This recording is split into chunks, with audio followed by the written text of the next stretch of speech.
What exactly does purple taste like? Brian's old answer used to be grape. But now I'm starting to think maybe blackberries will do it. So let's make a Blackberry Session Mead.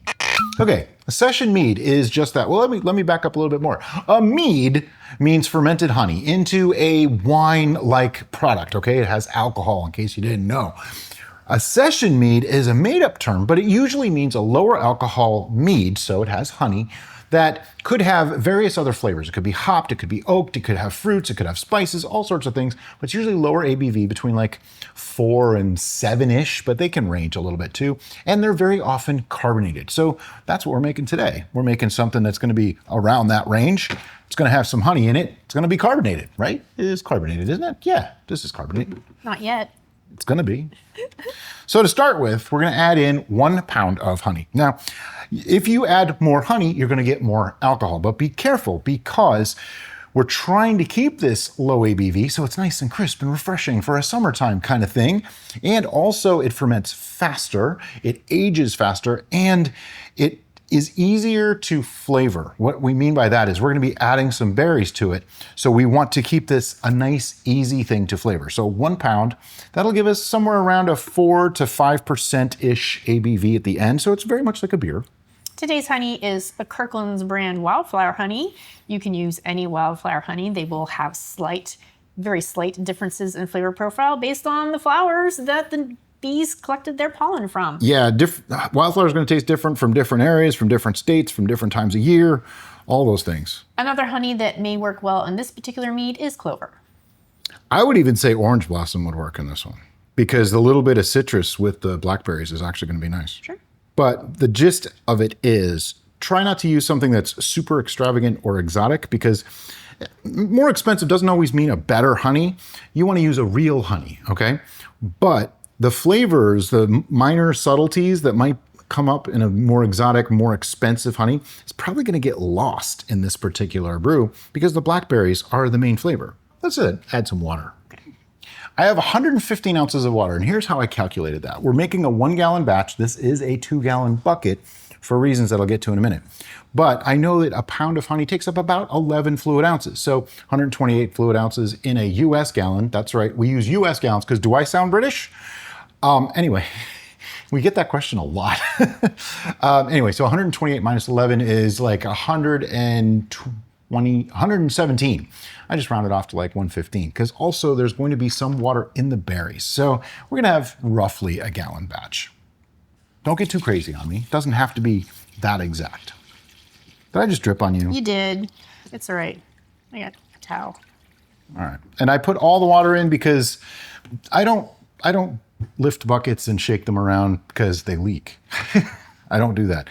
And I'm going to mix this up, and for that I'm using the spattle. It's a spoon, it's a paddle, it's wet. That's why I didn't flick it. You can get yours in the description below. You're brewing with Brian. Always know where your towel is. There are links in the description for everything that we're using now. Do you really have to mix this? No. We've done meads where we didn't. We called it dump mead. But for this, I want to actually get a reading on it, and I want it to be accurate. And it doesn't really take that much time. You know, it takes a minute or two. Plus, by mixing, I can do what? Aerate. And aeration is really important at this time, this part of the fermentation process, because we haven't fermented yet. So when we add our yeast, they're going to use up that oxygen to build up their colony, be fruitful and multiply.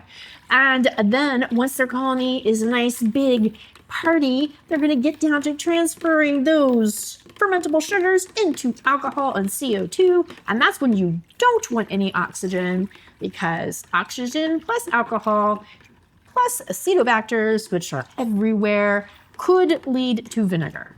I love your delivery on that. That was fantastic. Thank you. She's so animated. I love it.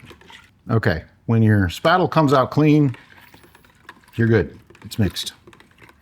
Okay. Right. Do you want to take your gravity reading now, or do you want to take it once we add the blueberries or blackberries? Because we'll have particulates and it'll be annoying. That's an interesting question. And we normally do it after we add the blackberries. But you know what? I'm going to take it now. The only reason why I'm taking it now is because this way I can now add what it says on the bag for blackberries, for sugars, to my gravity reading. If I put them in first, like we've done a couple times, you don't get as accurate, but I'll just be honest, there's not a whole lot of sugar in blackberries. But anyway, this should be somewhere around a 1.035-ish gravity reading.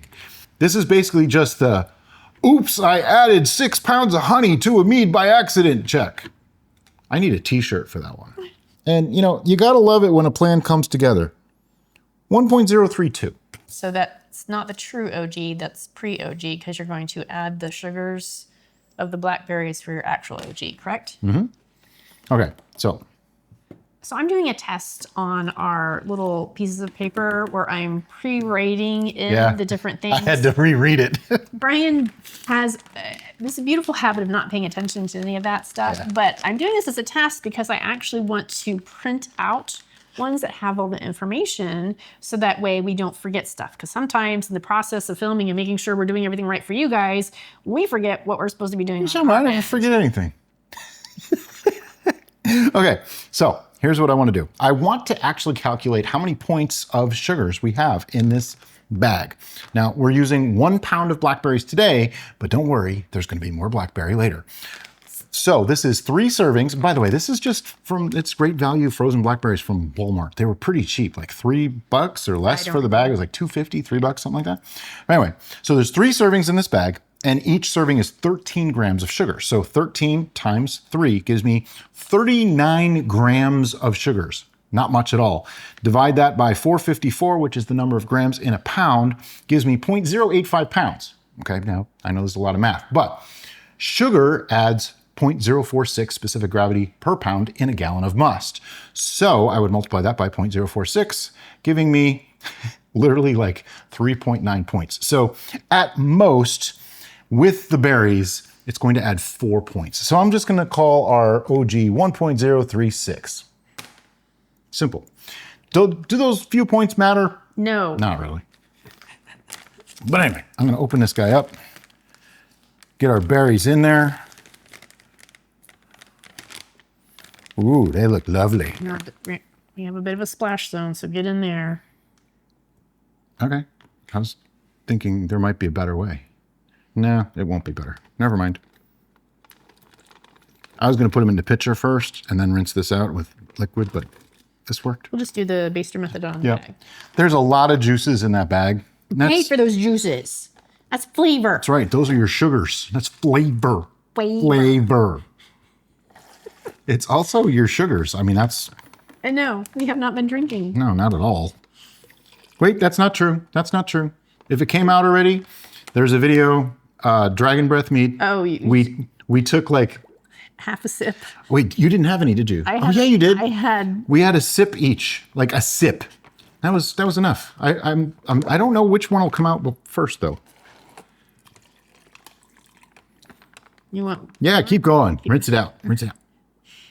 Get them all. Because it's a sugary substance, it's kind of sticking to the bag, so... All right. I think we're good. Yeah, we're good. All right, so you're probably wondering why we didn't put more berries in. It's because we want some of the fermented flavor. But like I said, there's going to be more blackberry in this, but we're going to add that later. But blackberries contain a thing called pectin. And pectin can cause a haze and make your brew less than clear. But also... if you add pectic enzyme, right now, at the very beginning, it's going to help break down the pectin, which is kind of the glue that holds all the structure of the berries together. It's going to break that down so that the berries can release more flavor and more color into the brew. Right. Now, is it a significant amount? Probably not. It's not going to be 10 points, 20 points. No, it's not anything like that. It's just a little bit, but you know, pectic enzyme is one of those things. It's a naturally forming thing. I don't really have a problem using it. If you don't want to use it, leave it out. Yeah. You're going to be just fine. I don't think it's going to make that much difference. So that was just half a teaspoon. Yes, half a teaspoon. And now we need something to make this ferment because I'm fairly certain those berries were, well, let's just say they're probably inert by this point. Yeah, they were frozen. So. They might have been radiated for all we know. I mean, a lot of food gets radiated these days, so wild yeast probably not there. The honey could still have some, but, and this came up recently, someone asked why we add yeast when things have wild yeast on them. It's because of reproducibility. We want you to be able to do what we did at home, regardless of whether your produce has wild yeast or not, whether you can access something that has wild yeast or not, we want you to be able to do it. And consistency. Right. Commercial yeast is bred to do a certain thing, and that is to make alcohol.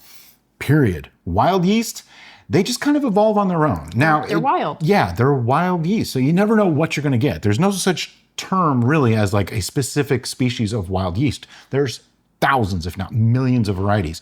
So you never know what you're going to get. All right, so today's yeast is Aseph Cider AS2. Yeah, that wasn't hard to say. I was trying to remember and speak at the same time. Yeah. It makes a really nice fruity cider. It is a cider yeast. So it's made for a little bit of malic acid situation, that kind of thing. The berries do have some acidic quality, so I think they're close enough. It's not really a cider. I know. It's okay. But it is a low enough ABV brew that the cider yeast seem to be appropriate. Yeah, and Zapf ciders actually are more like 9, 10, 12, 14% yeast. So they're not really shabby. This actually came up as a question too. Someone asked, they said the only yeast they had was K1V1116, and they were making something that was lower ABV. Is that okay? And I'm like, absolutely. You just want to make sure that the tolerance of your yeast is higher than the expected alcohol that you're making if you want it to go dry. All right, we need a lid and airlock. We do. I don't see one. All right, so lid goes on. Make sure you hear the snap, because if it doesn't snap, your feels crap. That. And then put your airlock in, because if you put the airlock in before you do that, it's going to bubble out all over the place and make a mess. Now, I know I said I would get to why we're using a 2-gallon bucket when we're only making a 1-gallon batch, and here is why. You can probably see from there that that is where our liquid comes to, which means we have plenty of what?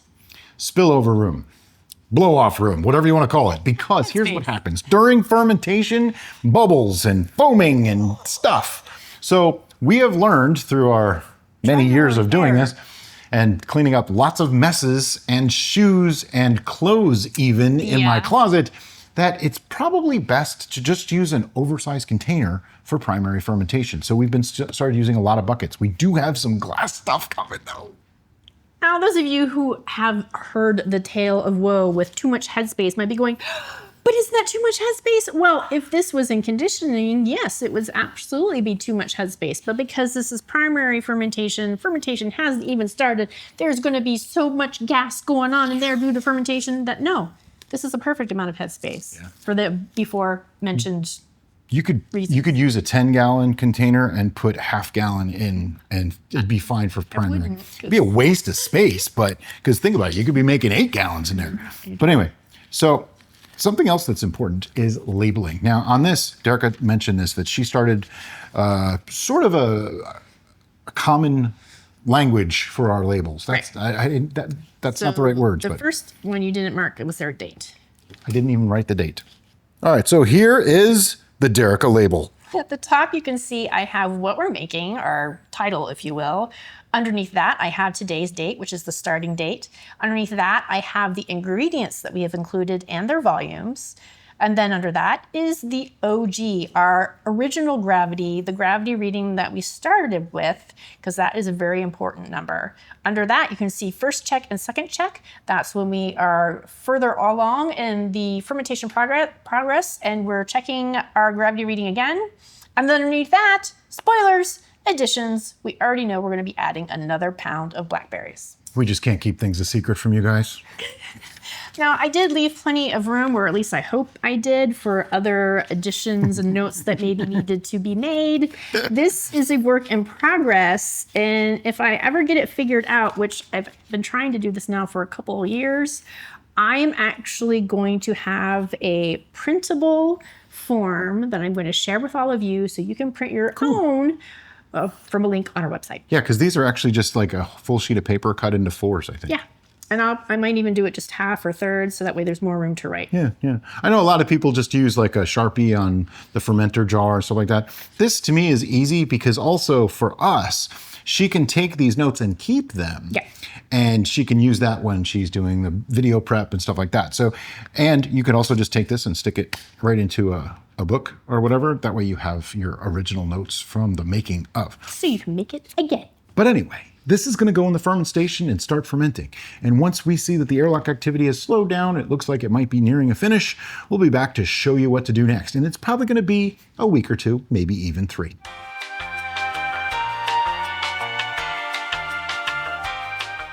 And as always, everything we used, everything that touched this brew was sanitized in The red bucket of sanitization. All right, so it's been 2 weeks. It's time to take a check on this. It may be done, it may not be done. Either way, it's okay. But right now it's Schrodinger's mead because we don't know yet.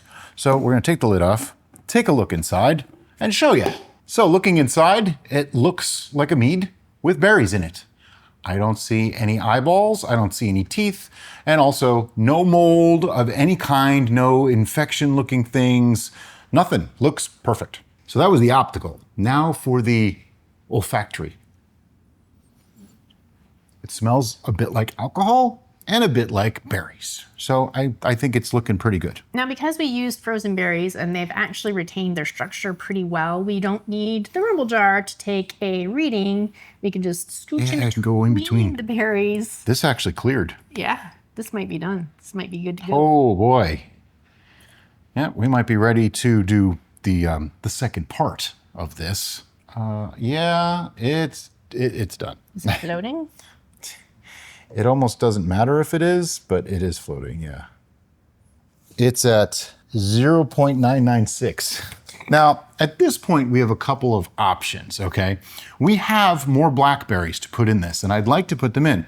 The question is, should I rack it and then add the blackberries, or should we just put the blackberries in right now? Well, the blackberries are frozen. Yep, and I don't care. Okay. Jimmy Crack Corn.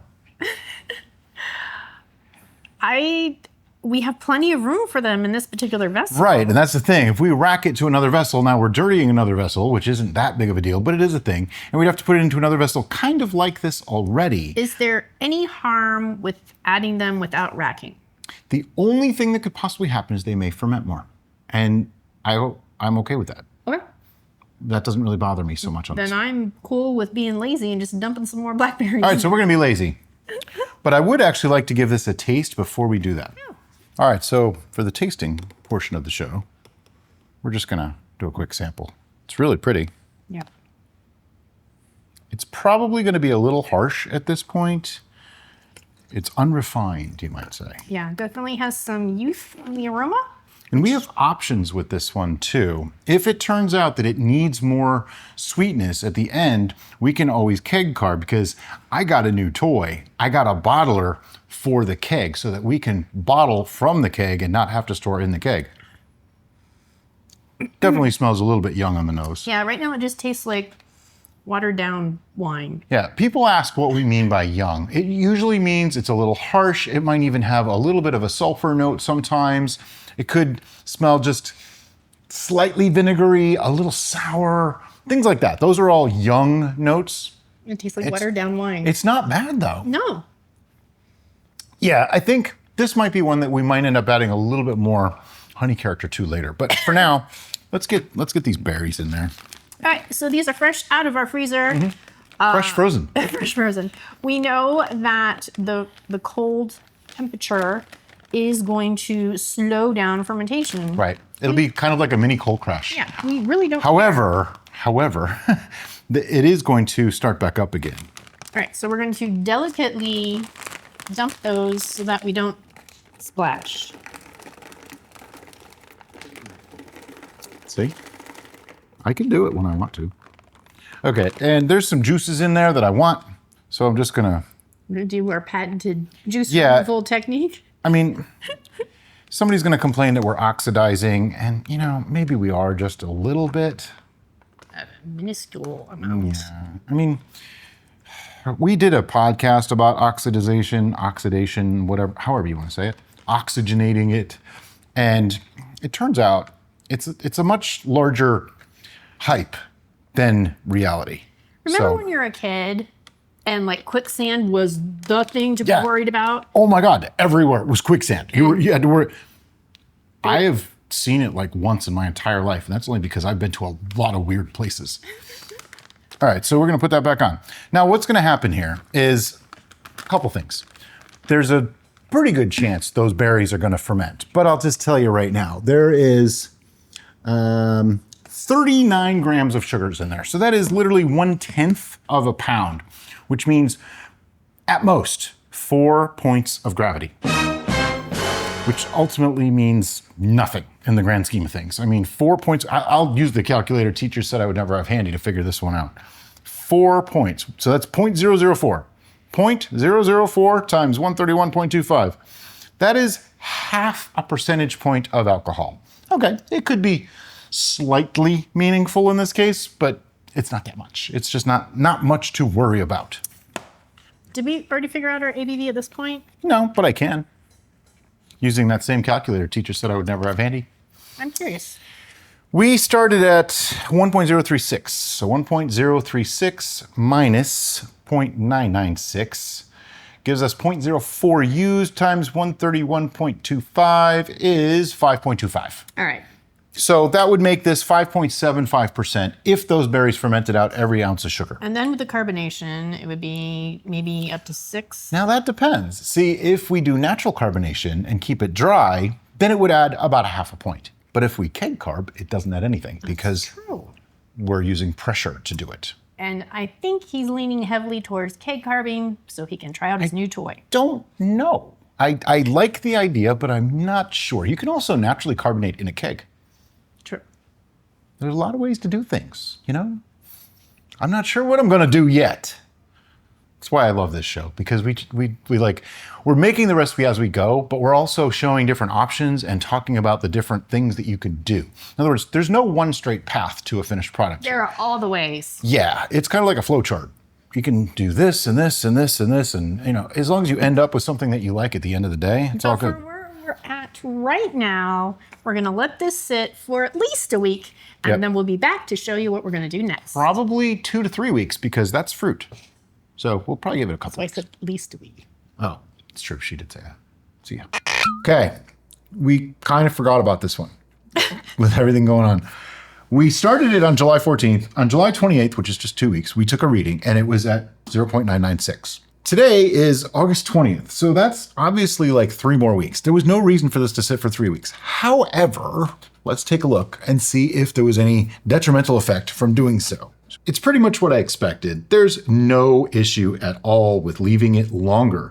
There are pluses and minuses to leaving it and pluses and minuses to racking it more quickly. I'll go over those in just a second, but there's no mold, there's no problems here, nothing like that at all. It could be argued that it got to sit on the fruit longer. Sure, that's our story and we're sticking to it. I mean, you know, maximum fruit extraction is what we're after here. Maximum effort. But what I want to do is take a quick reading on this. Now, based on the reading that we had from last time, this is at 5.25% ABV right now, because it was at 0.996. I don't expect that it moved much. It is a gorgeous color, though. Yeah. I don't know why they call them blackberries. They're not black. It's like blueberries aren't really blue. They're purple. Sometimes they're blue-ish. Shocking. Didn't move at all. 0.996. Now, at this stage, we got some decisions to do. Well, we're at a crucial point. This is a turning point for this brew, because if we like it dry as is, we could just naturally carbonate, and get a beautiful carbonated brew. But if we think it's too dry, we have other options available. And that may or may not change the way we carbonate, but I think it will. I'll explain why in a second. The color, as we've already stated, is absolutely gorgeous. Yeah, it's beautiful color, nice and clear. And that's the advantage to sitting longer, is this had a chance to clean up after itself and it cleared out. It's beautiful. Had we done this really, really soon after it finished fermenting, well, it might be a little cloudy. It might not have a full, rich flavor. It might still have like some breadiness from the yeast some people talk about. But here's advantages and disadvantages again. The advantage of letting it sit is it clears. The disadvantage is some of the yeast might have cleared out with that, which means when we try to naturally carbonate, this may not. So insurance yeast would be necessary, which some people like that, some people have a problem with it. By doing it sooner, like if we had done it 2 weeks ago, we could have eliminated that problem. Thank you. I know a lot of people freak out that we talk over the brews. There's really no issue with that, but people freak out. That was actually sitting over in Turbos, which is like right next to me. Yeah, you can do it now. So there's no big deal to move to do it. Nothing bad going on. Had we done this 2 weeks ago, we wouldn't get as much fruit flavor, and we'd probably still have a lot more live yeast in there. So there's, pluses and minuses to everything. So now it's our turn to describe what our perception of the beverage is now and determine if we're going to make any adjustments. On the aroma, I'm doing the nostril to nostril comparison, and on my left side, I'm getting more a pronounced youth note. And if you got to listen to our podcast where we used our words in describing things more clearly, I'm going to take that into consideration and try to express that better. So I'm getting a raw, unadulterated, fermented fruit note, and that's It's like wine. what I'm talking about with youth, where it's more pungent, it's more aggressive. It is not as pleasurable as I'd like. Not as rounded. Now, on the other nostril, I am getting more of the berry note, which is what I would want to be in both nostrils, but they're not cooperating. And you will get different smells, different times of day, different moods, different things that you just ate. And all each sorts of things. person is going to perceive their environment, all things included, scent as well, differently because their life experience is different from yours. And that's part of our sensory Makeup. Yeah. It's just how it works. The words are quite. I'm getting a rather tart berry note overall, which might be what you're perceiving as young, and that's just different perspectives of it. Right, and that's what I meant. It's still fruit. It's just kind of aggressive and it's a raw. little tart, slightly harsh. I get a very slight amount of honey character too. Not a lot, just a touch of floral note in there, but it smells like something that I might not necessarily want to drink exactly as is. So go ahead and take a sip.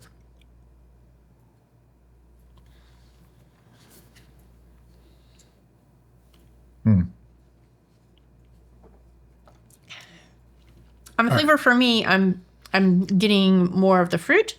At first, it seems very soft on the palate. I don't feel like it's very tannic or very acidic, but at the end, it kind of just gets in there and goes, gotcha. I think it's got a pretty good acidity. And it's got could be more. Kind of a brightness, like it even kind of causes a little puckering sensation in that joint in your mouth. Now, a couple things that I think this could use. First is some sweetness. Second, I want to add some powdered tannin to this. Okay. And third, I think I actually want to add citric acid. Okay. I want to up that brightness level, but here's the funny thing with berries. If you give them a little bit of an acid punch and sweetness, it really pops the flavor of the berry. My suggestion is we start with sweetness, and as we always do, take our samples along the way to tweak it just right. My first suggestion is that we rack this to a pitcher. Absolutely. And I think we should use the rumble jar to do this. Okay. All right, for racking, as always, we're gonna use an auto siphon, and we're racking it to a pitcher. This is the most awesome pitcher ever. This volume indicator or measurement here is actually going to come in really helpful later. But it's also metric and US, and it has this really nice sharp spout if you do have to pour things. We're not pouring anything because that'll oxidize, except I am going to pour the sample back in very, very carefully. You probably heard me say we're going to use the rumble jar for racking. Oh, right. That was my cue. And what that is just a fine mesh screen metal component that I can put into the brew and then drop the tip of the auto siphon into that with, I'm going to take the cap off because you don't need it. And that way it leaves behind all the heavy residue, the heavy lees. And you just want to be careful when you get towards the bottom because a lot of the microscopic stuff will still get sucked up and we don't necessarily want that in our brew. So you know what? I think I'm going to leave the cap on. We used to use cheesecloth, but because cheesecloth is going to be close to your aperture, it tends to clog up the works. Where the rumble jar, because it's much wider, is going to keep the solids away and not clog up the works. It does clog eventually, but it takes a lot more. We've just found that it works really, really well whenever you have heavy fruit in there. And I'm going to answer the question right now because I know someone will ask. They always do whenever we use fruit. They ask, is it edible or can you use it in something? Now, those are two different questions. And the answer to both is yes, but why? Now remember, fermentation is going to consume or transfer, depending on your proper verbiage, the sugars. So the sugars of the fruit are gone. And there wasn't much in there in blackberries to begin with. So I have tasted many a fruit that has been fermented, always in the hopes that they taste good. They have yet to do so. Sometimes very badly, like they could be bad. So we compost them. However, I have heard of people that mix it into breads or baked goods or things like that. I would not make this the main star of a pie at this point because I don't think it would taste very good.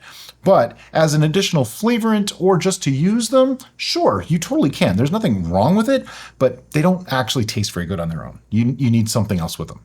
All right, that's my cue. We're at the end. I didn't get too much of the goop. A little bit. I'm not going to worry about it. And this is why I love to use the bucket for primary fermentation. We have exactly 128 ounces. Now, another word about composting your must.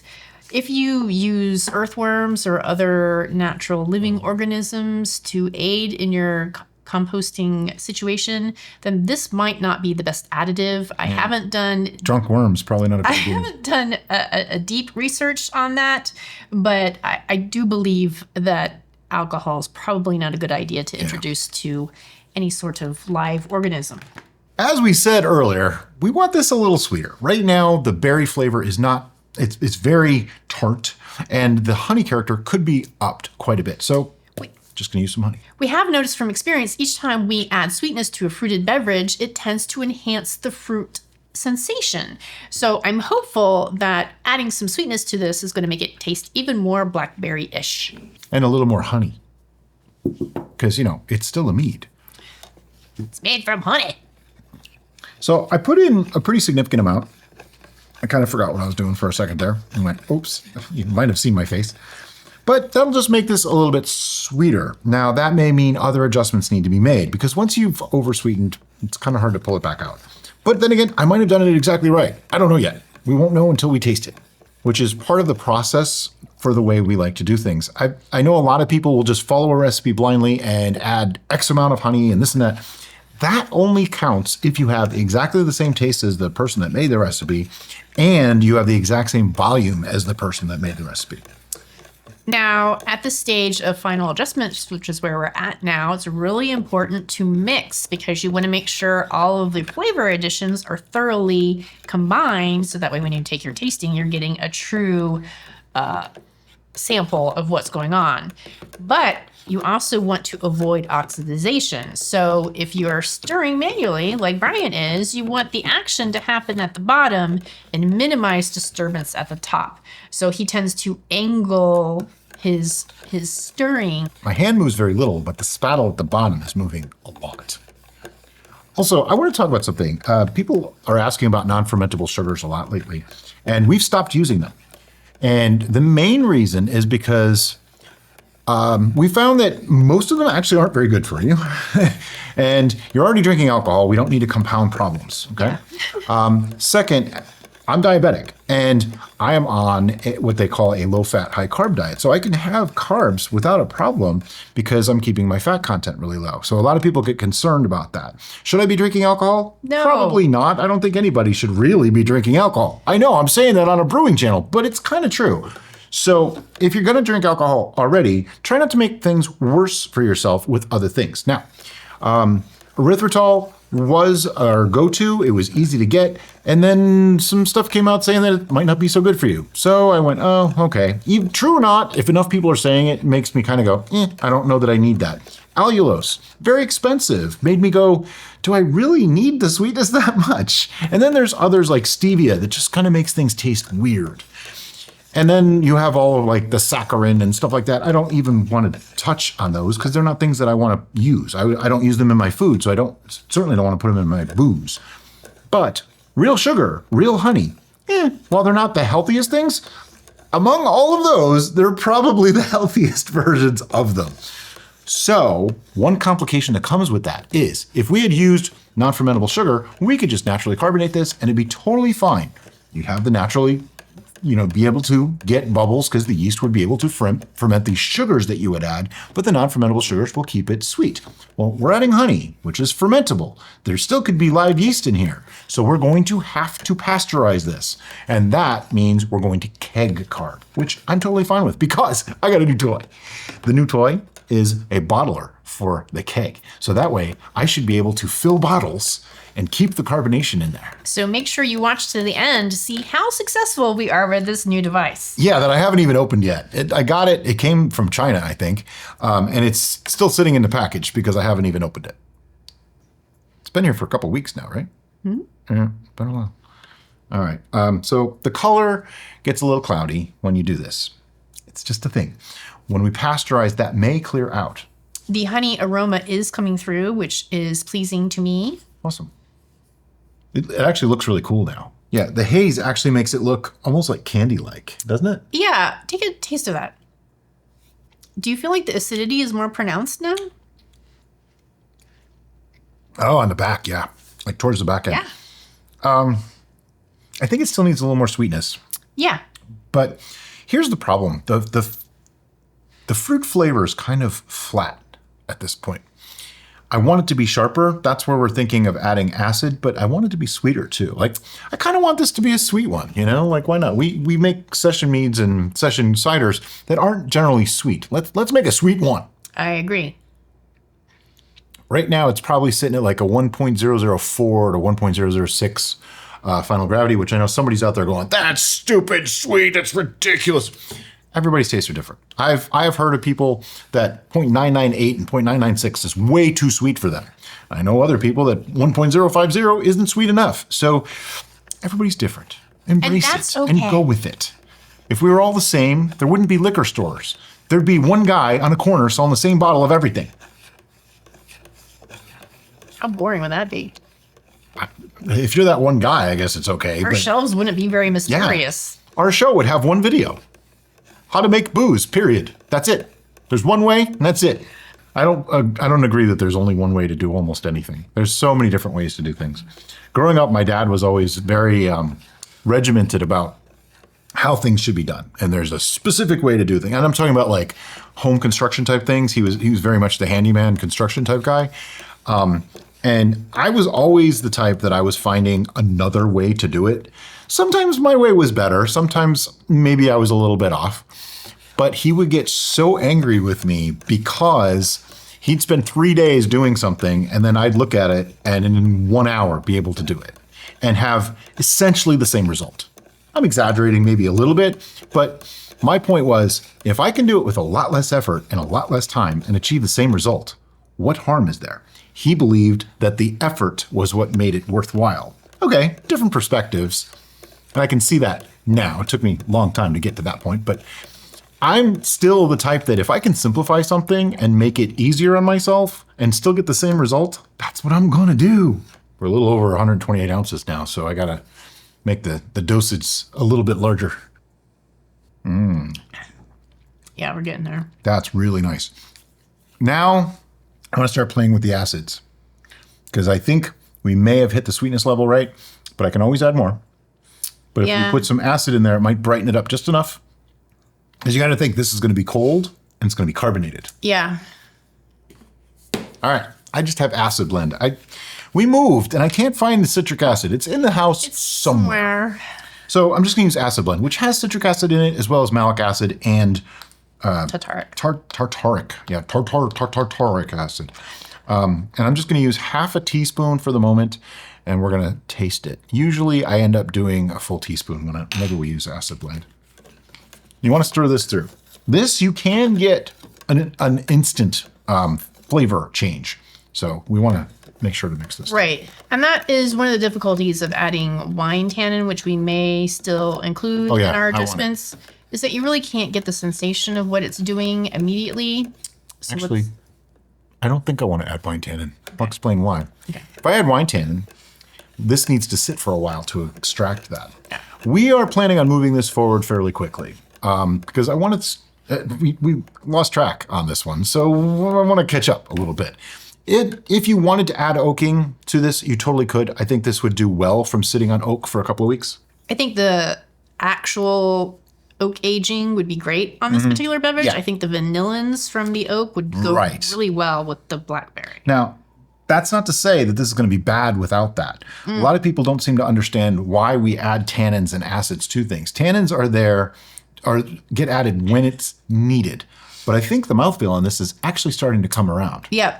I was questioning Brian's judgment. I don't know why I did that on adding the acid, because I felt like the back end had enough acid already, but just that little bit, and he's going to add more, gave it the initial punchiness that we wanted from the fruit. So what do you have to admit?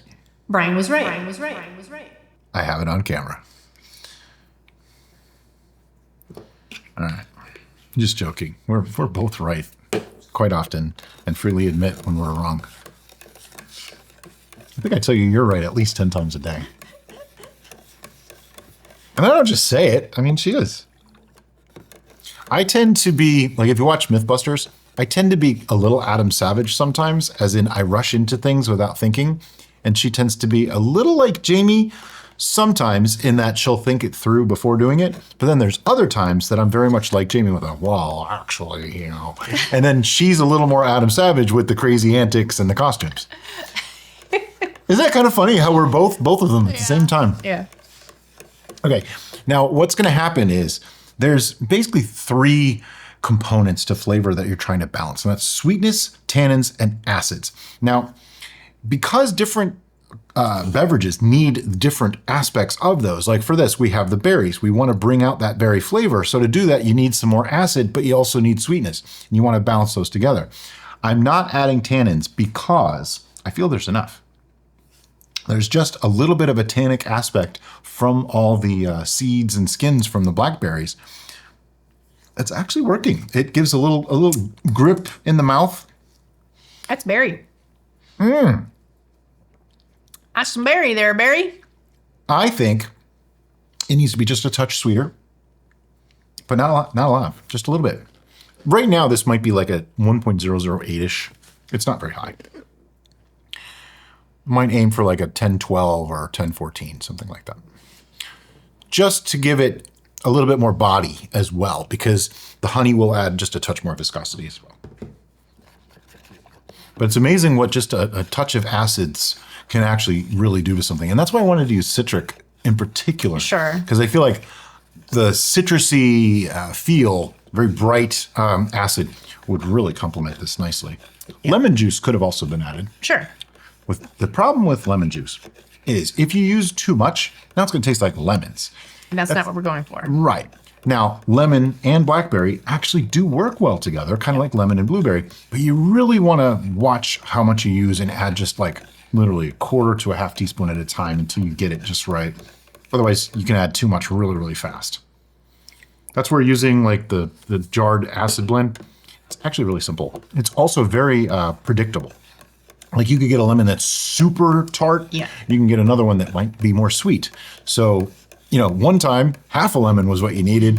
Another time, you didn't need nearly as much. Or sometimes you might need 2 lemons. You know, so this is the problem and the cool part about this hobby and working with actual real produce and things like that. The unpredictability. And that's why we like to test this way, so that we know exactly what we're getting and can build up to it rather than just dumping it all in and hoping it works. Yep. All right, this ought to be it. We're past 128. Let's have a little bit more. We're still past 128, but it's I know. Sorry. Ooh, smell it too. It's very berry on the smell now, with a little floral hint from the honey. Yeah, that's good. This is improved in every single way, just from these few adjustments. And that should be your takeaway from this particular video, is that when you get to the stage where you're doing your final adjustments, do not rush the process. Take your time. Add a little bit of each thing in small increments, so that way you can really just tweak it and get it just right. How do you feel about another quarter teaspoon of acid blend? I am okay with that. How much carbonic acid are we going to get from the carbonation process? Okay, this comes up every once in a while too.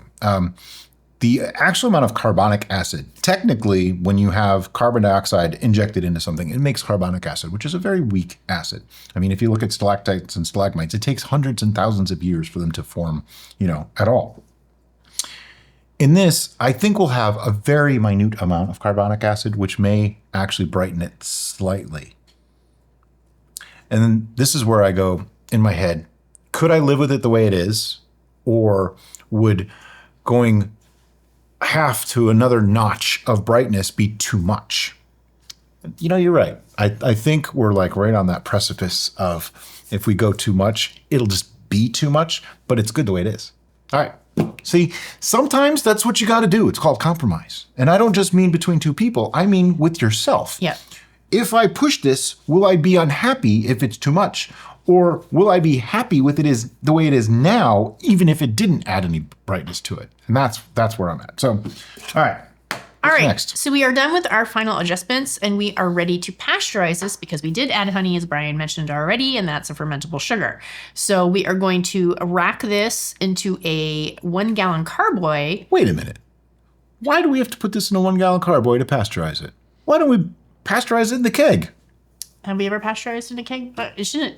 I mean, it should be fine. Metal, it's stainless steel. Okay. I think it's safer. So we're going to do that. All right. Okay. So it's in a keg and we're going to pasteurize. But see that? That's a hole. So some cheesecloth and a rubber band. This cheesecloth was sanitized. It'll dry over time and it's fine, because if I just put a cap on this, there's going to be some amount of pressure buildup. I don't really want to have pressure buildup on it at this time. Instead, I'd rather just let that all release. So the cheesecloth works really, really well for that. So to pasteurize, I'm going to put this into a pot with my immersion circulator, also known as the sous vide method. And I want the internal temperature of this to hit 140 degrees Fahrenheit and stay there for 22 minutes. That's super important. Doing it for less time means you didn't kill the yeast. Doing it at a lower temperature means you didn't kill the yeast. You can alternately get it to 160 degrees Fahrenheit for 1 minute. We did a test on that. We did. And found that there was ultimately no difference in flavor, but we found that there was a higher risk because of using glass. However, this is stainless steel. No danger here. So I might actually do the 160 degree pasteurization today. That's just crazy. Hey, you know what? Changing things up. It's a good idea sometimes.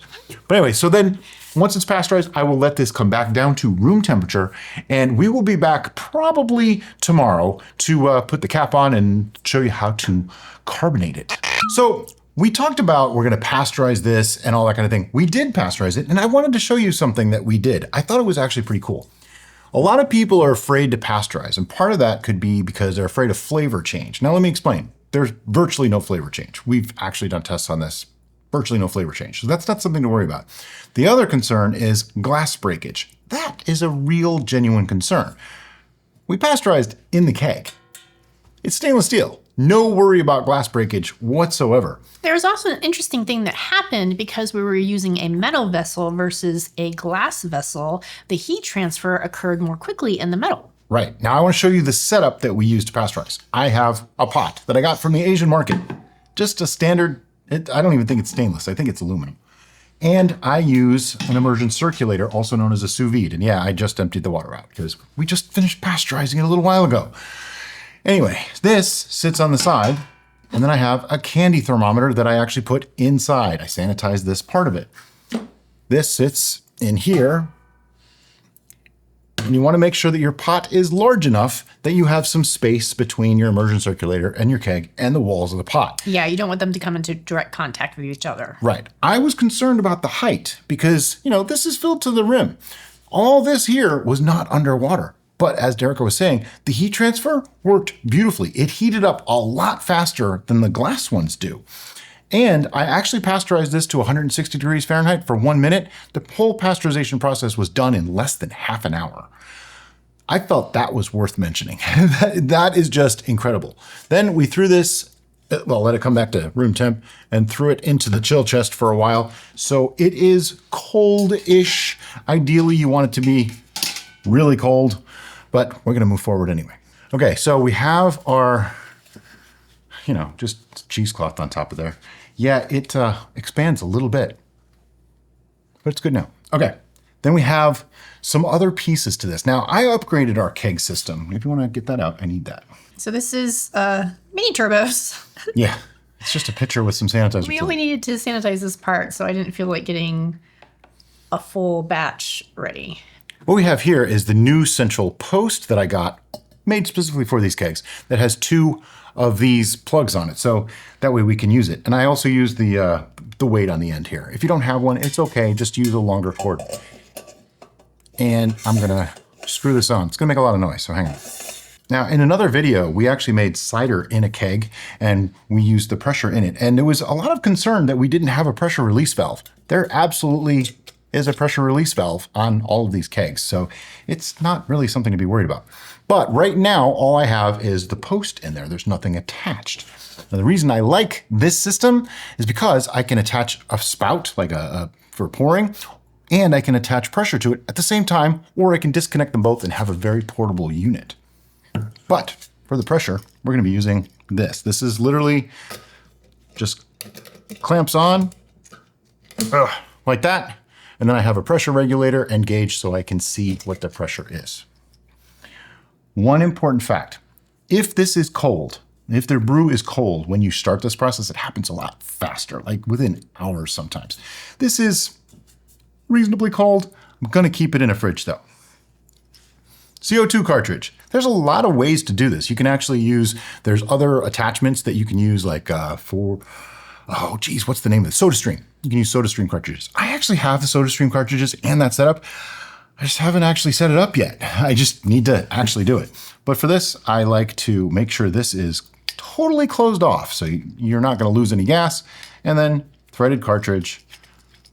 When you get it to about where you feel it, get ready.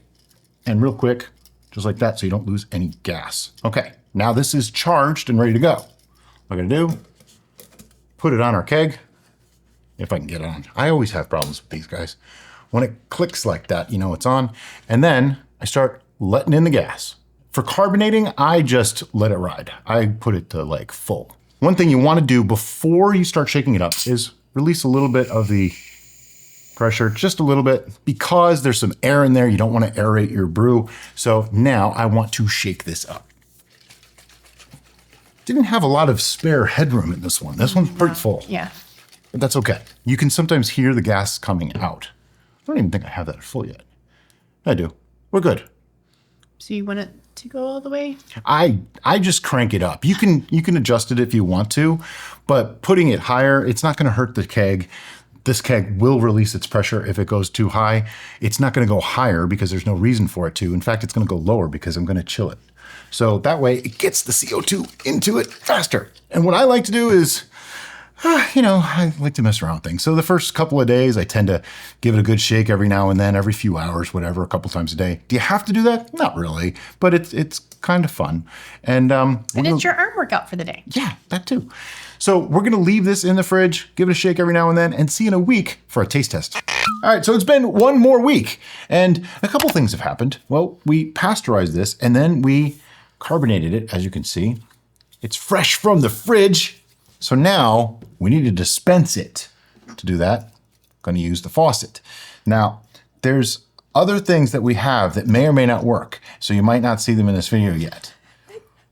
Brian got new toys and he's really excited to try them out, but it's the first time. So let's go with tried and true, shall we? That needs to be sanitized. First of all, I need to sanitize it. Yes. While she's sanitizing though, let me explain. I like to use this center post because it offers a couple of different ways to attach different things. And that's what makes I got a bottling gun, okay? That's what makes it possible, is because I can do that. But I'm getting ahead of myself.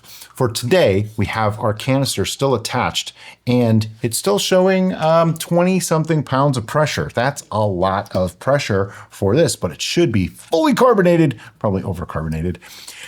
So what I want to do is I'm going to turn the gas off completely, and then I'm just going to release a little bit. Down to like 8 to 10 PSI for serving.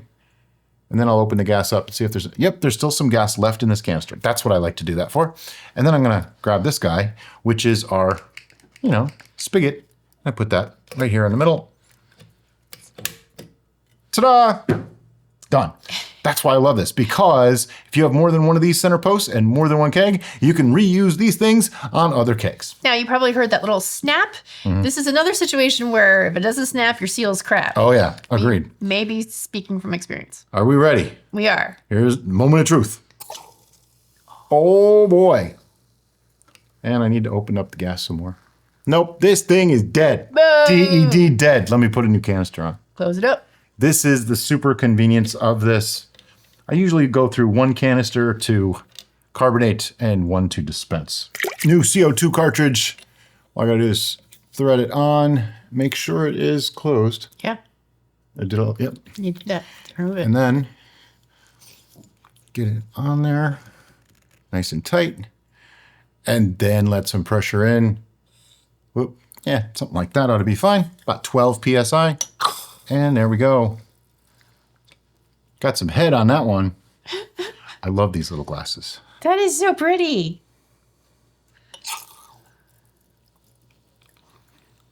Totally perfectly carbonated. You can see it. And do you want the one with the big head or the little head? I'll take the big head. Okay, you can have the big head then. Can I have a paper towel? Because this is going to drip forever. Now, ideally, if you're going to keep it in the keg like this, you want to keep it under pressure to maintain all that carbonation that's in there. But that's why I wanted that bottling gun, so that we can bottle it as it is and maintain the carbonation. But this is beautiful. It is beautiful. Bubbles all come up the side. It's color bright is red, fantastic. nice and clear. Smells like blackberry and honey to me. Yeah. Oh, It's very nice. you you ready? All right. Oh my God. Wow. Yay! If we can put this in a bottle Yay! and store this, holy crap, this is awesome. This is really, really good. This is the best session mead I've ever had. Not ever made, ever had. I've never had one this good before. This is lovely. What's the ABV on this? It's 5.25%. Cool. Yep. So this is in a beautiful range for a session mead where you can drink a lot of this. Okay? You can drink a real lot. And it's we sweetened it with a little bit of honey, and that gave back just the right amount of honey character. Yeah. It's got a nice tangy blackberry flavor though. This is the thing of beauty. really, really good. This is fantastic. Wow, it's just this is lawnmower mead. That's what this is. This will make you want to mow the lawn. Yeah, just to be able to have some of this You afterwards. know this is waiting for you. Wow. Be like, oh, I just mowed yesterday, but it rained, so the grass grew. Let's go mow that yard. And it's cool. There's still bubbles coming up from the carbonation. This is perfectly carbonated. I would not say it's overcarbonated at all. I just cranked it open and let it go for a week. I gave it a shake a few times. I didn't really shake it that much. And, this is so good. I'm very happy. Session meads can be a little complicated because you're kind of naked because there's not a lot of things to hide behind. Yeah. You don't have extra alcohol. You don't have extra flavors. You don't have extra honey. You can sweeten it a little bit, but then you have to keg carb. But most of the time, it's kind of wide open. Like you have to really make it right in order to get a lot of flavor in it. And man, 2 pounds of blackberries. That's all it took to make that much flavor. May I have some more, please? Of course you may. Whoop. Suck the foam. Didn't you say that in one of our tasting videos recently? Mm-hmm. Yeah, that's incredible. Now, obviously, it's not a beer, so it doesn't hold that head real long, but I don't know. It's holding it kind of a long time right now. It's not going away. You know what? I need a picture of this for the thumbnail.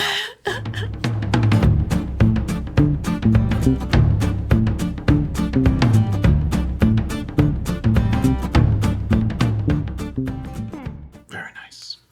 Beautiful. All right. Got my thumbnail. This is the kind of flavor and texture and experience that it just makes everything right in the world. You know, if you're having a bad day, drink some of this. You'll feel much better. But let's start describing some of the flavors. First, there's a very strong blackberry note. Like it's got the tang and fruit of blackberry. Yep. Prominent. Nice little pucker. Ooh, pucker, yeah. Yep.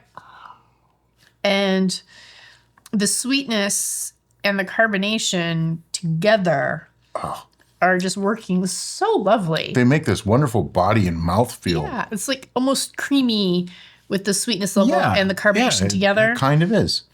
It's got a reminiscent of like a soda-like quality. Or like a nitro Guinness or something where... Yeah, the bubbles do seem very, very fine, don't they? Little tiny bubbles. Yeah, little tiny bubbles.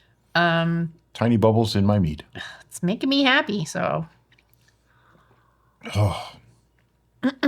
If every mead came out as good as this one, I'd be a very happy man. We'd have to consider going pro because this is good drinking. Now, this is amazing. I have zero complaints about this whatsoever. Like this is just that kind of good. It's fantastic. But we need to put a score on this. We do. Right now, you should be seeing our scoring card on your screen, and it usually goes 1 through 11, because, 11 is not a secret number, but we reserve that for those things that are just freaking amazing. But there's a secret number that is not on the list, and it's a 0 for stuff that just absolutely sucks. This is not a 0. It's far from 0. Do you have a number? I do. I'm ready. 1, 2, 3, 11. Without a doubt. This is one of, like I said, this is the best session mead I've ever had. This is just unbelievable. Now, if anybody gets angry because session meads are usually dry, please don't get angry. There's a lot of ways to make a lot of things, and this is just a hydromel mead. That's all it really is. Room for everyone's preferences in this world. Don't be that person. And if you don't want it sweet, don't sweeten it. Exactly. Really. I don't recall what we sweetened it to because I didn't write it down on my notes. But I'm going to say it's probably somewhere in the 1.020 range or something like that, I'm guessing. I'll probably correct myself right here in the video as I'm editing. But this is just amazing. I could drink a stupid amount of this. Yes. All right. Well, as always, guys, thanks so much for watching. Have a great day. Bye-bye.